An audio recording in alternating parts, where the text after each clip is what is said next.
Talking about chocolate frogs, right? It's just a little weird. It's like if it was Easter time here and I had a little chocolate bunny, but it was hopping around looking all cute and stuff, I might think twice before I took a big old bite out of it. I wouldn't.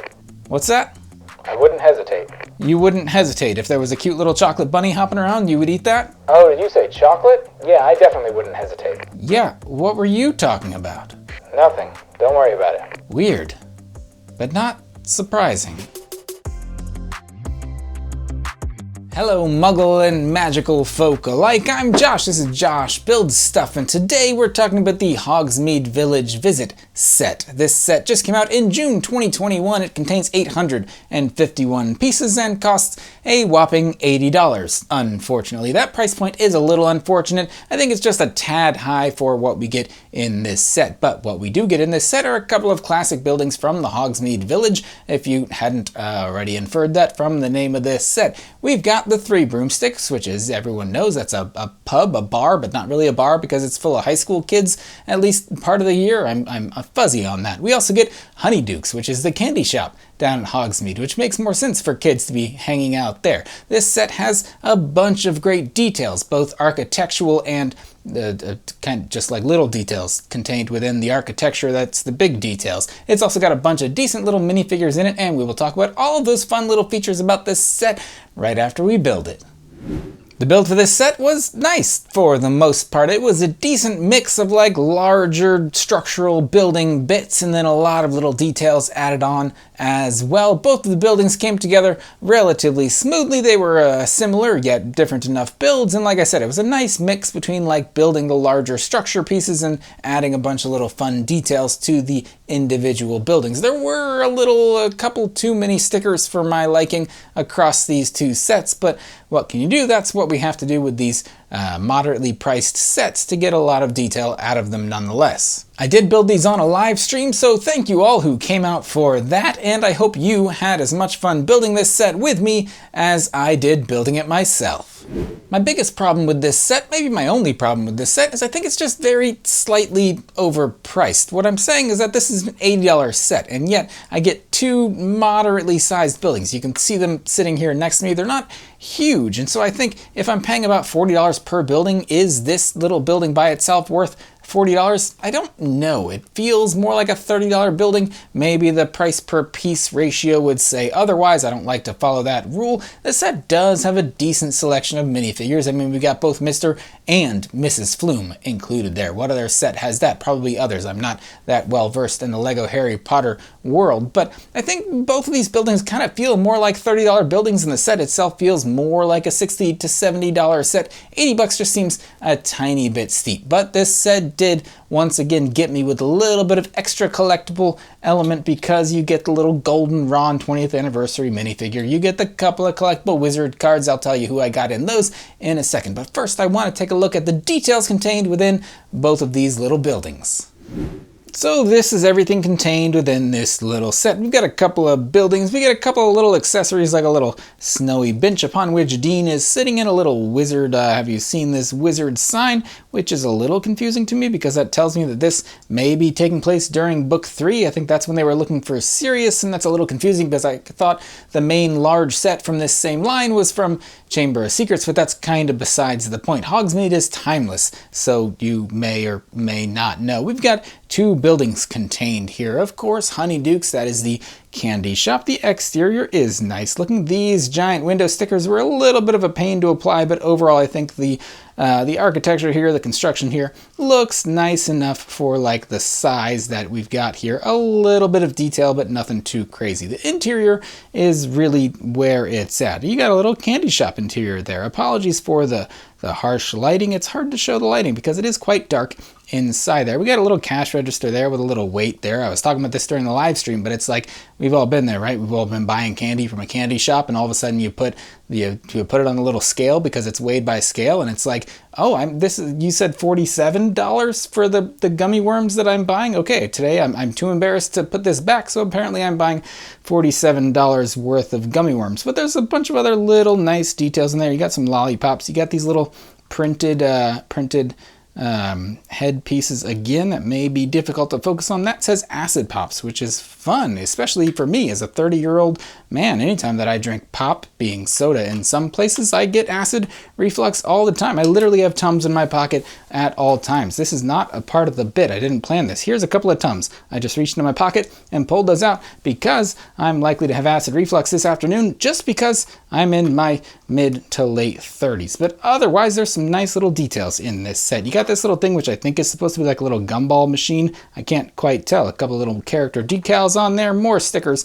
unfortunately. But there's like a chocolate fountain back there. There's some pink thing back there. The second floor is mostly like, I don't know, storage. There's like a little storage box. There's a little pot. There's a little bucket back there, which, is that supposed to be, why is there... Did they have like central plumbing in Harry Potter? They did, because in the bathrooms at Hogwarts they had bathrooms. So that bucket back there is not for what I'm thinking it's for. There's a little fireplace, some decent little details in this side of the set. Honeydukes, like I said, that place is nice, except for the fact that their selection of candy is like, hey, these jelly beans, they might taste good or they may taste awful. That's just a part of the fun. Personally, if I was walking into like, I don't know, a nice steak restaurant and I sat down and the waiter handed me my steak and was like, hey, that might taste good, but that might also taste terrible. That's a part of the fun here. I'd be like, never mind, I'm going somewhere else. Just bring me only good food. Maybe I'm a cynical old man again. I'm really leaning into the mid-30s thing here. But like when I buy a box of jelly beans, I just want all of the jelly beans to taste good. Or when I buy a chocolate bar, like a little chocolate frog, I want the chocolate bar to stay there. If I bought a chocolate bar and it hopped out the window before I had a chance to eat it, I would just be bummed in that case. Moving on to the Three Broomsticks, which again, it's a pub, but not like a bar because it's full of high school kids. There's a nice little sign out front that says something confusing about always serving Christmas dinner. I'm not quite sure what's happening there, but the exterior details are quite nice. Again, a snowy day. All these little windows can open. That front door can open. Exterior looks very nice. But once again, the interior is where all the details are really at. On the bottom floor, we got like a little picnic table, a little croissant there, a couple of these little mugs of what I assume is butterbeer. And again, I assume that that's a non-alcoholic drink because it's high school kids there. You can't have a bunch of high school kids drinking beer. But then it is in England, right? In Great Britain, and they have a lower drinking age, so maybe, but no, that'd still be weird. And then there's a green bottle there too. I'm gonna assume that's pumpkin juice. There is like some pumpkin juice on the wall in the back there depicted using stickers, but pumpkin juice, I also assume that's not alcoholic, but I don't know why anyone would drink that. That just sounds terrible, just objectively. But some nice little details in that first floor. Down below, looks very homey. The decals on the side walls are unfortunately depicted with very large stickers, but that just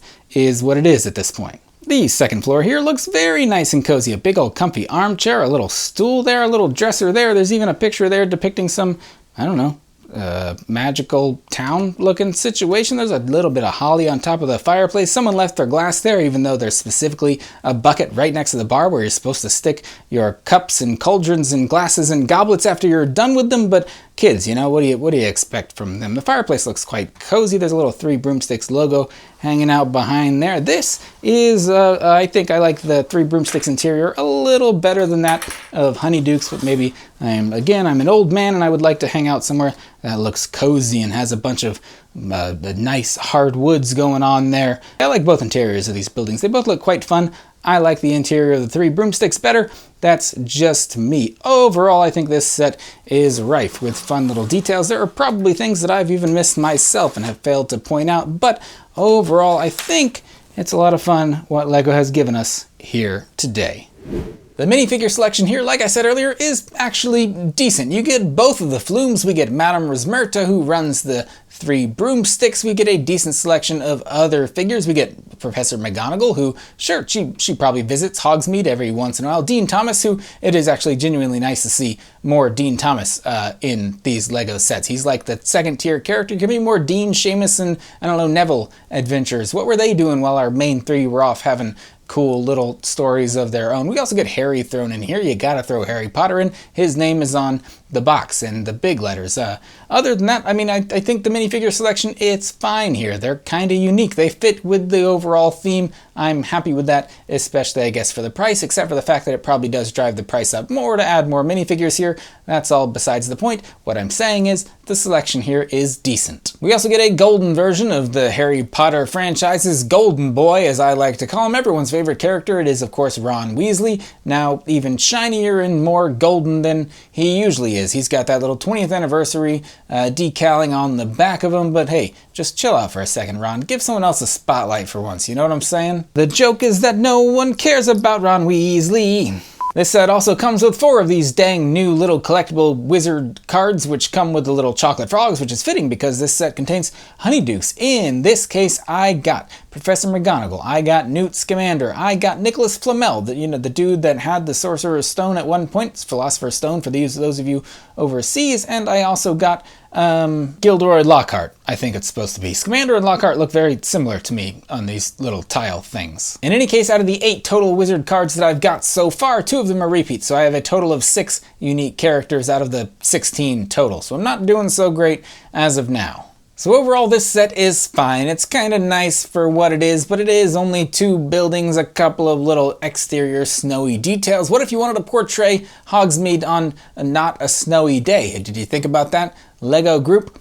I am, but you clearly didn't. Like I said, the worst part about this set is the price. $80 is a little steep, but again, you can justify it. You got decent minifigures, you got a little bit of IP tax thrown on top of there, the buildings themselves, they look nice enough. You got a collectible golden Ron minifigure. That's worth $80 by itself, but who am I to tell you how to spend your money, how you can buy as many golden Ronald Weasley minifigures as you would like. Okay, ain't that right? Little Ronald there. But let me know what you think about this little set in the comments down below. My voice shouldn't sound this strained when just asking for your feedback, expecting that your feedback will be moderate to negative. I'm making a prediction here. Let me know what you think about this set in the comments down below. As always, I hope you enjoyed this video. If you did, be sure to like, subscribe, and tell your friends. If you'll excuse me, I've got to head on down to Hogsmeade and buy some candy that may or may not be awful, or may just hop away and I'll end up have spent my galleons or cannot in some terrible way or another. But like I said, the whole wizarding world, it's confusing to me. I'll see you next time.